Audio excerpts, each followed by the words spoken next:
Voulu par Louis XIV, Versailles a été pendant plus d'un siècle la capitale politique de la France. L'histoire de ce château commence il y a plus de 300 ans.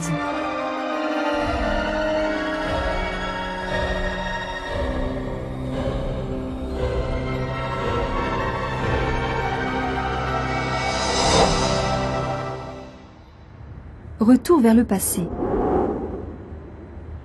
Au temps de Louis XIV, bien sûr, il n'y avait pas de grue ni de voiture. L'esplanade n'était pas goudronnée. Les frontons étaient construits en pierre et briques. La grille était beaucoup plus à l'intérieur de la cour. Et en 1682, quand le roi s'installe définitivement à Versailles, la chapelle n'était pas encore édifiée.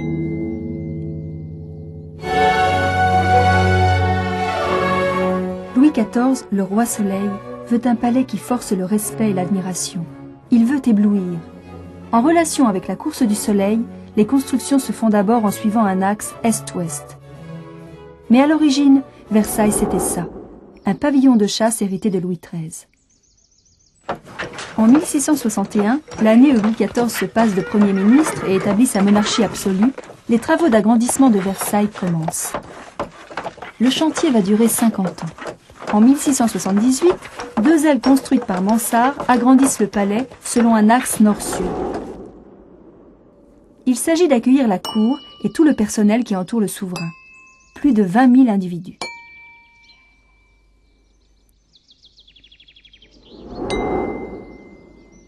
Mais le centre de tout ce dispositif est la chambre du roi, orientée face au soleil levant.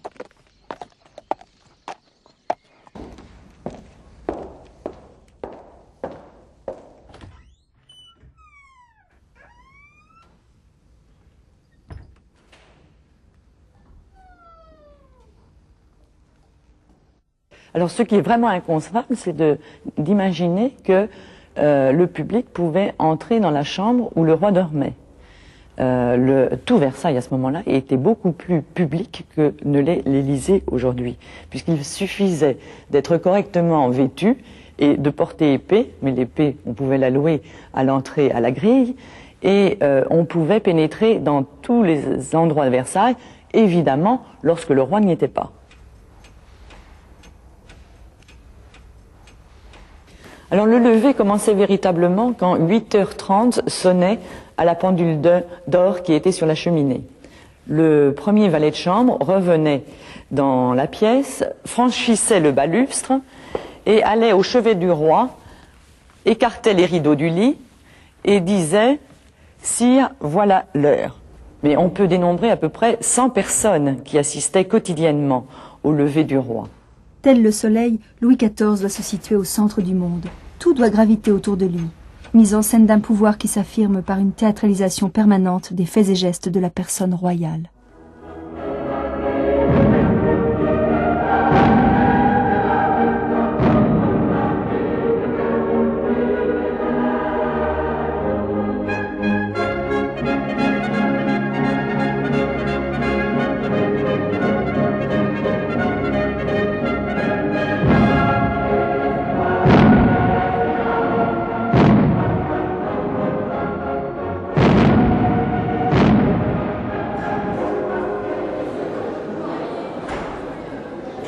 Si Versailles est un théâtre, sa vitrine est la galerie des glaces.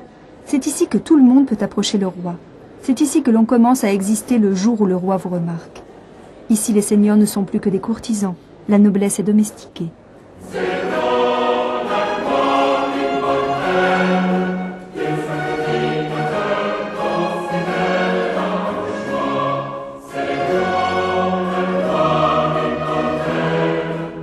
Face à la galerie des glaces, côté ouest, la nature a été entièrement remodelée pour être transformée en un immense espace d'agrément, de divertissement. Aujourd'hui, certains bosquets ont pris de l'ampleur, mais il y a 300 ans, chaque plante était soumise à la volonté royale.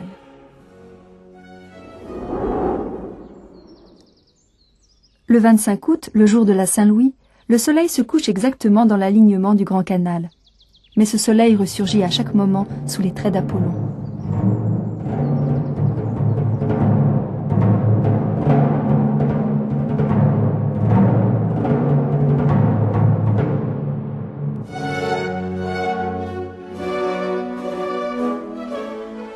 La puissance du soleil est partout évoquée dans le parc de Versailles. Ici, dans le bassin de l'Encelade, c'est un géant sorti des ténèbres qui est terrassé par la lumière solaire.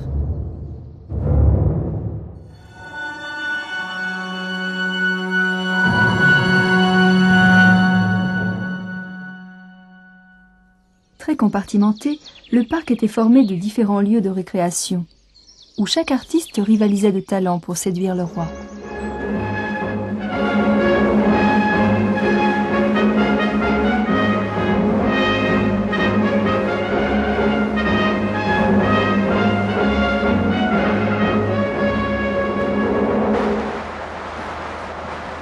Eh bien, monsieur mon frère, que pensez-vous de cela? Sire, je pense que monsieur l'architecte... Et vous, monsieur Molière? Je pense, sire, qu'un roi, favorisé de la terre et des cieux, est le seul capable d'arbitrer ce litige qui survient entre la nature et les muses. Eh bien, nous allons favoriser les muses.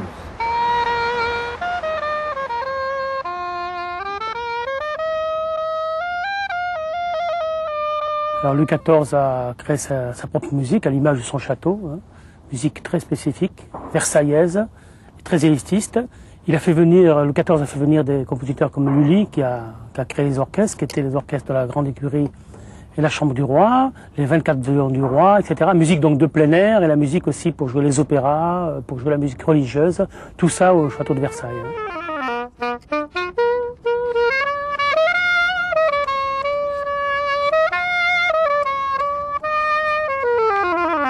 J'habitais Versailles très très longtemps et un jour en me promenant j'ai vu une pièce de buis, le buis dont se sert pour fabriquer ces instruments, les hautbois, les flûtes, les clarinettes, etc.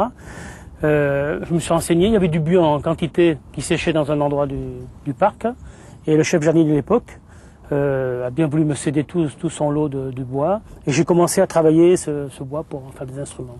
Au fur et à mesure, ça a pris plus de place dans ma vie que le jeu de musicien.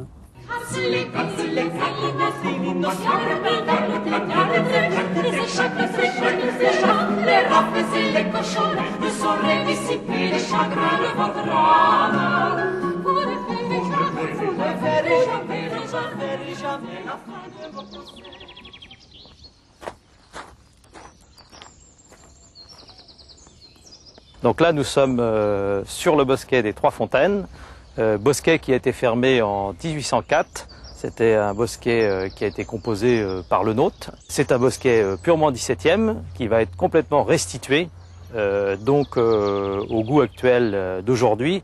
Les transformations, on les suit avec intérêt et puis je pense beaucoup de plaisir.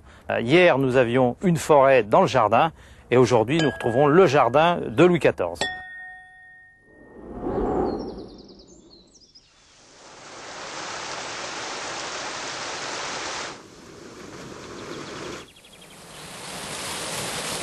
Pour alimenter en eau tous ces bassins, toutes ces fontaines, de nombreux projets sont envisagés.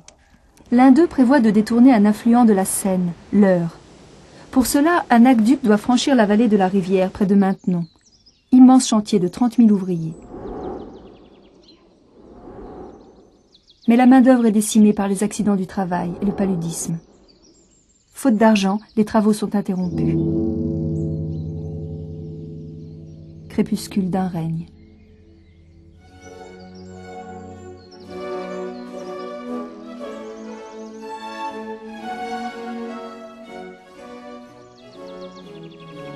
Néanmoins, Versailles demeure le témoignage d'une volonté politique, celle d'un roi qui a voulu assurer la prépondérance de l'État sur toutes les activités du royaume.